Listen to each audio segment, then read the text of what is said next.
we're really embracing gardening this semester.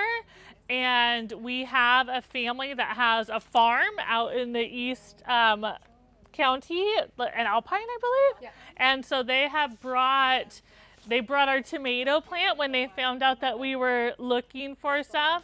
One of our teachers' parents provided us with the strawberry plant. So really looking at how you can incorporate the families that you have in adding stuff to your environment that you might need. Like maybe it's gardening. Maybe you have somebody that's really good at woodworking, a parent that's really good at woodworking, and they can come in. So trying to build those partnerships with the families that you have and seeing how you can incorporate them in. What I always say is, like, when I'm inviting a family in, is they don't have to be an expert. They just have to know more than the kids do, which most exactly. most of us do. So, you don't have to be a yoga instructor. You can come and show 5 yoga moves or however you want to incorporate them. They don't have to be an expert by any means, but really inviting them in and trying to build that relationship and utilizing the resources that you have within your own environment, within your own family group.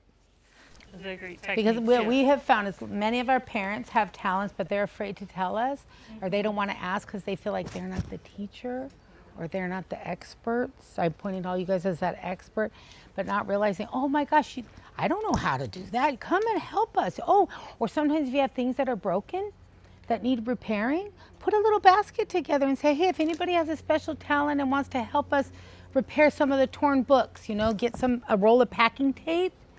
Say, hey, do you mind taking these books home over the weekend and repairing? Your son or daughter loves this story and they've just loved it so much. We've got some ripped pages. Can you help us repair? What a wonderful way to help that parent feel like they're doing something important in your program that's helping their child. And another way of saying thank you to you, right?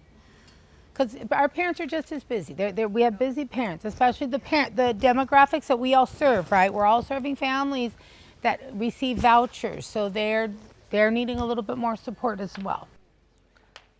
So I think as you're looking at this and the activity that we had you do, think about, like Maura said, those keywords at the top. Think about what might reflect your space. What keywords, and they might be the same, they might be different. Or maybe there's one that you're like, hey, I really want to take this word. I want to breathe life into this word in my center, my home. I want joy to be the number one thing that my families understand we do. So find some words. And you can even create those words with beautiful parts and put them in your house, as that's part of your philosophy. That's part of what makes your program important, helping parents. Because how do we communicate that? We communicate that through our behaviors. We communicate that by the materials that we provide. We communicate that with the type of education and enlightenment we can give parents. Because right now, a few of us were talking earlier, the battle of the screen time with parents is real hard right now.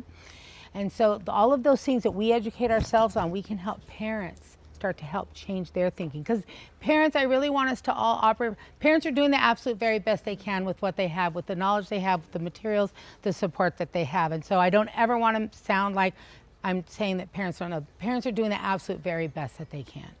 We have an opportunity to help them even be better. And so that's a gift that we can give. And so that's another reframe, another way we have to constantly tell ourselves, because it's easy to slip as the experts that we are. Let's all be real.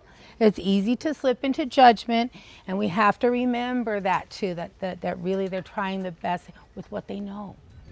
We have an opportunity to help them know to be better through our work.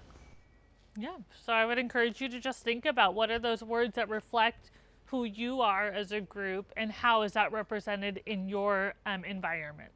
And how does that fortify the community that you're building? Because it's all about your community, connection, community, and belonging. That's all part of relationships. So one of the cornerstones of us here is it's all about relationships. Community partner relationships. Your relationship with your licensing analyst is one of the harder ones to build, but it is one of the most worthy investments of your time to build that positive relationship, those community partners.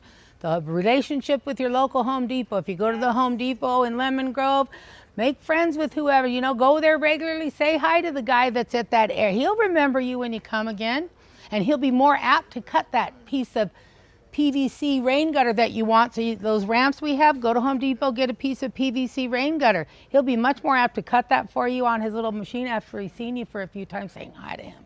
And I will say with the Home Depot, again, they have people go and they get their wood cut, and then they have like the scraps of wood that are about that size that they usually just discard or throw to the side. So a lot of times if you go to the Home Depot lumber yard and you ask, they will give them to you because they're not going to do anything with them. And they're various pieces and they're various types of wood, but it's usually just free because it's just scraps for them. Yeah. The worst thing somebody's going to say out there in any community organization you go to, even your RCP block and brick, they have old pieces of flagstone and things like that. You can say, hey, can I have some, I run a family child care home for low-income families. Do you have some things that you can donate to my program?